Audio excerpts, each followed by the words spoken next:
Our top story this hour, the U.S. Secretary of State has warned that UN sanctions would be reimposed on Iran if the Security Council does not extend an arms embargo against the country. Mike Pompeo cited previous U.S. administration's officials saying Washington has the unilateral ability to snap back sanctions into place. The U.S. has put forward a resolution to extend the anti-Iran embargo on conventional weapons expiring in October. However, Washington faces opposition from veto-wielding Russia and China.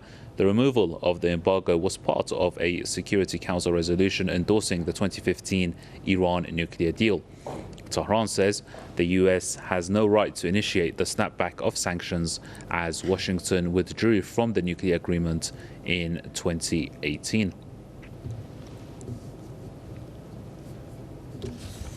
Jason Unruhe is a political commentator and he joins us now. Jason, welcome. What do you make of this? Iran, among many others, argues that the US has no legal right to call for a return of UN sanctions against Iran. Well, the United States certainly doesn't have the authority to do so. They may wish that those sanctions come back all they want, but they don't have the authority to do so. Basically, what we're looking at is a situation where you have the UN Security Council getting together to make a decision that the United States has basically already said that they are not going to abide by. I think it's rather a foregone conclusion that both Russia and China will vote against the United States, given that they do have veto power. Pardon me, but that they're going to go ahead anyway and continue their sanctions against Iran, despite the fact that this was an issue for the UN Security Council. I mean, it's nothing new for the United States to take a ruling by the Security Council and then not abide by it. But we certainly saw this with the invasion of Iraq more than a decade ago, where I believe it was both Russia and China had vetoed the actual plan for invasion, and the United States went ahead and did so anyway. I think it's very clear at this point that the United States is not interested in any kind of international rule of law or any kind of order whatsoever. This is clearly and very deliberately about sabotaging Iran and its right to self-determination. And one of those is the ability of the country to defend itself. And one of the ways that countries defend themselves is through military means. And in order to do so, you need to have weapons. Every country has a right to defend itself from any kind of invasion or attack. And it's very clear that the U.S. has repeatedly threatened Iran with invasion. What kind of situation are we looking at where the person who is continually threatening you says that you're not allowed to have weapons in order to defend yourself? I mean, this sounds exactly like the words of a tyrant, and that's the way the United States basically has been acting in the world arena for many decades, if not centuries now, is exactly like that tyrant. The United States has no moral basis and no legal basis for making any kind of demands against Iran purchasing any kind of weapons. Now, so the US has put forward a resolution to extend the anti-Iran embargo on arms, which under the UN-backed Iran nuclear deal, Iran is entitled to have lifted. You noted Russia and China have the veto powers in the Security Council. My question to you is, what about the other three signatories to the Iran nuclear deal? Are they going to succumb to US pressure? Question is very much up in the air right now.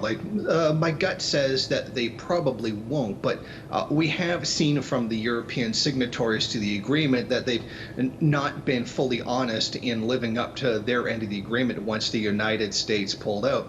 But I think that we're looking at a case where the United States keeps pushing and pushing and pushing, and that sooner or later the other signatories are finally going to get fed up. I think it's a question of how much damage the United States could do to those other countries to try to bully them, to coerce them into voting alongside them. But I think in the end they're not going to go along with it. I think that a lot of the signatories have frankly had enough of the U.S. actions deliberately sabotaging the agreement and then making demands under that agreement itself. The U.S. already withdrew from the JCPOA already, and then turn around and try to invoke that agreement in order to push hostilities and pressure against Iran. I mean, this It's simply a nonsense situation where the U.S. is simply playing by its own rules and ignoring those set down by international law, which the United States was one of the countries demanded that be created to begin with. Right.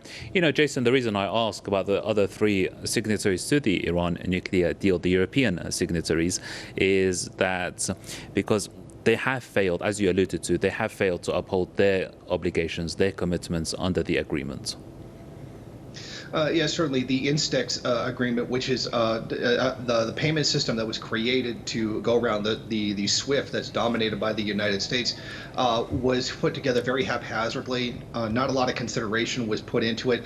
As we saw, Iran was previously asking for lines of credit through there, credit being a very important aspect of international business, yet lines of credit were not even made available through the INSTEX the system that was set up for Iran. So we really do see the Europeans dragging their feet on this, not really willing to step up and compensate for any loss. And largely that is due to the United States threatening those countries with embargo, particularly tariffs on their goods, in order to try to force them into carrying out their will. A lot of the European signatories seem unwilling to challenge the United States on this, and particularly at this time with the COVID-19 outbreak spreading across the world, it becomes a very difficult thing to do economically and politically when trying to deal with international relations like this.